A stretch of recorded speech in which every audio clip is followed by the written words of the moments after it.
Is-sottomissjoni tal-Partit Nazzjonalista fil-konsultazzjoni għal Viżjoni Malta 2050 mixejn nhar sottomissjoni ta' konfużjoni mimlija kontradizzjonijiet. Dan anke jekk l-istess Partit Nazzjonalista falla milli jressaq il-pożizzjoni tiegħu f'żewġ deadlines li għalqu fil-bidu ta' Settembru u fit-tmiem ix-xahar li għadda wara li wkoll kien ingħata estensjoni. Dan ġie nnutat waqt konferenza stampa organizzata mill-Partit Laburista il-ġimgħa wara nofsinhar li ġiet indirizzata mill-Wip tal-Gvern Naomi Kakija u d-Deputat Alex Muscat. Alex Muscat sostna li dan jixħeddel l-ikraħ fuq il-kapaċità tal-Oppożizzjoni li tippreżenta viżjoni kredibbli għall-futur ta' pajjiżna.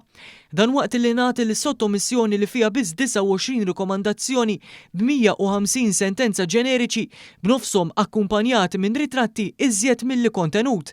Muscat żied illi għalkemm id-dokumenti ġib id-data ta' Settembru li għadda, il-pjan kellu jitlob żewġ estensjonijiet, waħda ta' 50 jum u oħra ta' 12 jum qabel ma rnexxielu jressaq il-viżjoni finali tiegħu f'sinjal ċar ta' nuqqas ta' viżjoni serja. Jgħidulna illi din tajba għax u ħanikwota it sets ambitious measurable targets. Jiġifieri viżjoni b'miri ambizzjużi skont il-Partit Nazzjonalista, ma mbagħad fl-istqarrija għall-istampa akkumpanjata ma' din reazzjoni tafux għalulna il-Partit Nazzjonalista jemmen il-viżjoni għal-futur ta' pajjiżna għandha tkun aktar ambizzjuża.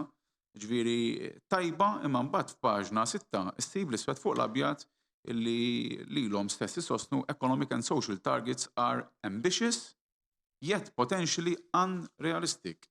Min-naħa tagħha l-Wip tal-Gvern qalet li d-dokument tal-PN ma jaraf xejn minn dak li diġà għaddej fil-pajjiż aħseb wara x'għandu xi jsir.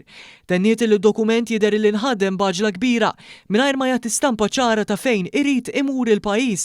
Naomi Kakija saħqet li ħafna mill-proposti preżentati mill-PN huma diġà fis-seħħ u nkella bbażati fuq assunzjonijiet żbaljati li waslu għal viżjoni li hija aktar illużjonista milli reali.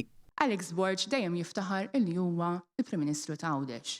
Ma għal-ħares kienek għaliex issa qed nifhmu aħjar li pereżempju lanqas jaf il-funzjoni tal-Gozo Regional Development Authority.